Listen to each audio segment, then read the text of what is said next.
இப்போதான் first time conceive ஆயிருக்கீங்க and you are young, you are only about 28 to 30 இந்த மாதிரி இருக்கீங்கன்னா நீங்கள் தாராளமாக, அதாவது டெலிவரி வந்து எனக்கு அந்த வேற இடத்துல வேணும் அப்படின்னா இந்த best possible time to travel is. ரொம்ப காமனாக கேட்குறது வந்து பைக்கில் வந்து ரெண்டு காலையும் இந்த சைடு போட்டு உட்காரலாமா, or should we sit only one sided அப்படின்னா, நீங்கள் போட்டுட்டு இருக்கிற ட்ரெஸ் எல்லாம் வந்து அப்நார்மலாக டைட் ஆகுது, ஃபேஸ் எல்லாம் உங்களுக்கு ஸ்வெல்லிங் ஆகுது, then there is something wrong with the. But இதுவே ஒரே காலில் தான் வீக்கம் வருது, இன்னொரு கால் நார்மலாக இருக்குது, இந்த காலில் பெயினும் இருக்குது, தட் மீன்ஸ். டாக்டர் விகடன் வியூவர்ஸ்க்கு வணக்கம். நான் டாக்டர் நித்யா ராமச்சந்திரன், மகளிர் மற்றும் மகப்பேறு மருத்துவர். டிராவல் இன் பிரெக்னன்சி, பிரெக்னன்சியில் டிராவல் பண்ணலாமா? இது வந்து ஒரு ரொம்ப காமனான question which is asked by pregnant women in OB. இதுக்கு முன்னாடி நான் ஒன்று சொல்கிறேன். ப்ரெக்னென்சியில் நீங்கள் ஒர்க்கிங் விமன் ஆர் ஹவுஸ் ஒய்ஃப்ஸ் நார்மலாக நீங்கள் பண்ணுற வேலைகள் எல்லாமே பண்ணலாம். It is all safe. அதாவது சப்போஸ் பேபிங்கிறது வந்து it is very small in early pregnancy, அது வந்து யூட்ரஸில் ரொம்ப வெல் ப்ரொடெக்டடாக தான் இருக்கும். இது வந்து நம்ம படி ஏறி இறங்குறதுனாலையோ இல்லை கீழே சமணங்கால் போட்டு உட்காரதுனாலையோ or bike 2 wheeler or 4 wheeler போகிறதுனால எதுவுமே ஆகிடாது. அடுத்தது ரொம்ப காமனாக கேட்குறது வந்து பைக்கில் வந்து ரெண்டு காலையும் இந்த சைடு போட்டு உட்காரலாமா, or should we sit only one sided அப்படின்னா அதெல்லாம் கிடையாது. நீங்கள் உங்களுக்கு எப்படி கம்ஃபர்டபுளாக இருக்கோ அப்படி உட்காந்துக்கலாம். நம்ம அடுத்த கொஸ்டின், ஆட்டோவில் போகலாமா? ஆட்டோவில் தாராளமாக நீங்கள் போகலாங்க ப்ரெக்னன்சியில், it is not a problem. But கொஞ்சம் மேடு பள்ளலாம் இருக்கும், இதனாலலாம் அபார்ஷன்லாம் ஆகாது. This is not the only ரீசன்னு நான் சொல்ல வரேன். இதனால் மட்டும் அபார்ஷன்ஸ்லாம் ஆகிடாது. Which is the safe period to travel during pregnancy? In the 3rd month நீங்கள் ஸ்கேன் முடிக்கிறீங்க இல்லையா, மேபி ஃப்ரம் 13 to 14 வீக்ஸ்லேருந்து நீங்கள் 3வது ட்ரைமஸ்டர் அதாவது 28 வீக்ஸ் வரைக்கும், that is around 7th month. So from your 3rd month to your 7th month நீங்கள் வந்து travel பண்ணிக்கலாம். This is safe to travel. Suppose நீங்கள் ஒரு லாங் டிஸ்டன்ஸ் போகிறீங்க, உங்களுக்கு அம்மா வீட்டுக்கு போகணும், ஊருக்கு போகணும், ட்ரெயினில், காரில், பஸ்ஸில் போகிறீங்க, ஆர் ஃப்ளைட்டே நீங்கள் எடுக்கிறதா இருந்தாலும் திஸ் பீரியட் இஸ் சேஃப். ஏன்னா இந்த பீரியடில் வந்து நாங்கள் 3 மாதம் உங்களுக்கு முடியும் போது உங்களுக்கு மிஸ்கேரேஜுக்கான ரிஸ்க் வந்து இட் இஸ் ரெடியூஸ்ட். அடுத்தது 28 வீக்ஸ் வரைக்கும் உங்களுக்கு டெலிவரி நடக்கிறதுக்கான சான்சஸ் வந்து ரொம்ப ரொம்ப கம்மி.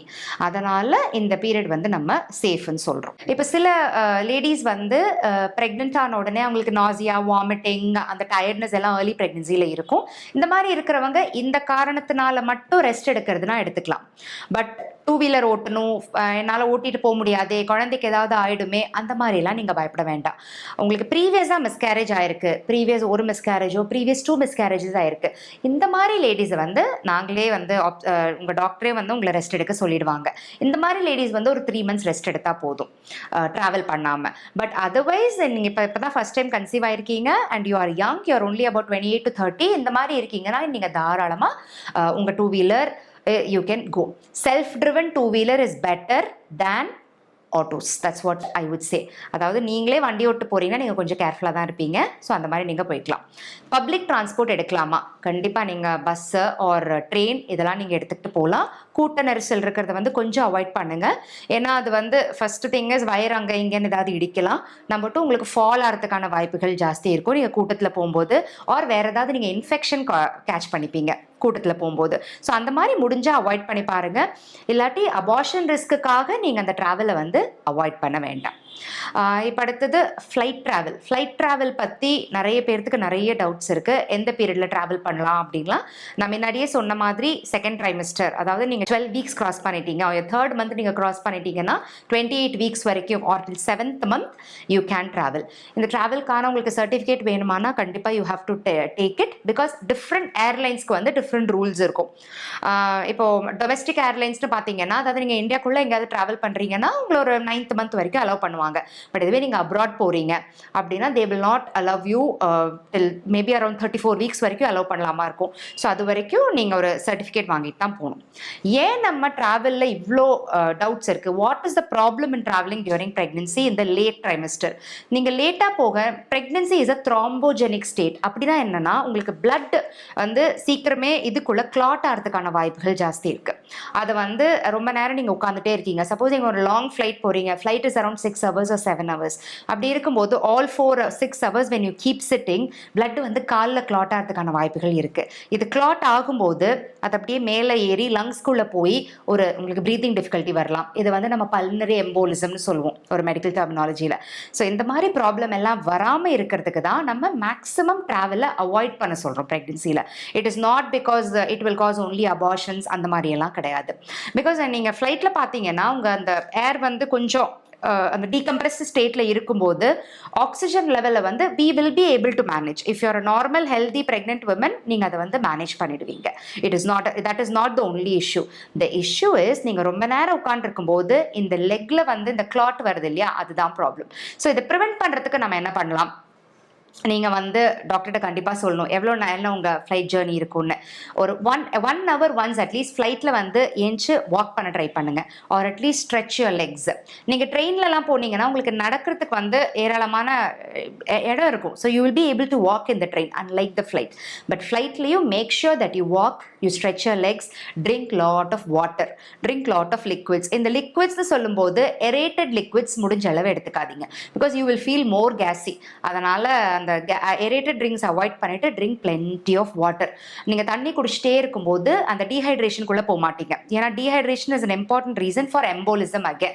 அதாவது அந்த லங் கிளாட்னு சொன்னேன் இல்லையா, அதுக்கான வாய்ப்புகள் இருக்குது. So keep drinking fluids. இதெல்லாம் தான் நீங்கள் ஃப்ளைட்டில் கொஞ்சம் மேனேஜ் பண்ண வேண்டியது.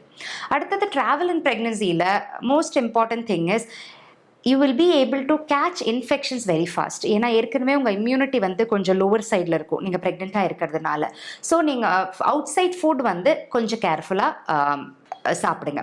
Cooked food is better than uncooked food. அதாவது இந்த raw salads or water or juices இதெல்லாத்த விட நீங்கள் எந்த ஃபுட்டு குக் ஆகிருக்கோ அதை நீங்கள் கொஞ்சம் தைரியமாக சாப்பிடலாம். வாட்டர் ஆல்வேஸ் பாட்டில்டு வாட்டர் இல்லை நீங்களே கையில் எடுத்துகிட்டு போயிடுங்க. ட்ராவல் பண்ண போகிறீங்களா, கையில் நீங்களே எடுத்துகிட்டு போயிடுங்க.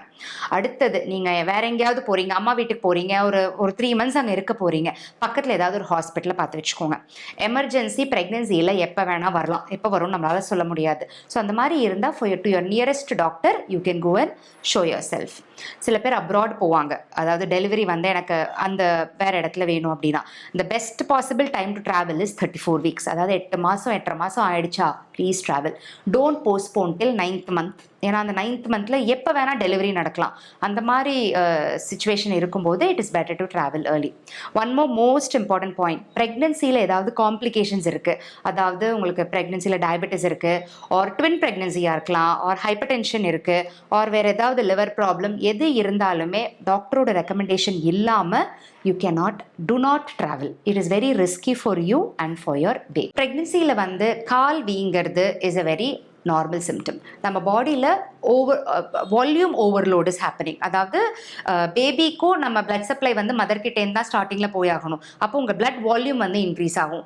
அதனால் there is lot of water retention இந்த லெக். அதனால கால் வீக்கங்கிறது வந்து ரொம்ப காமன்.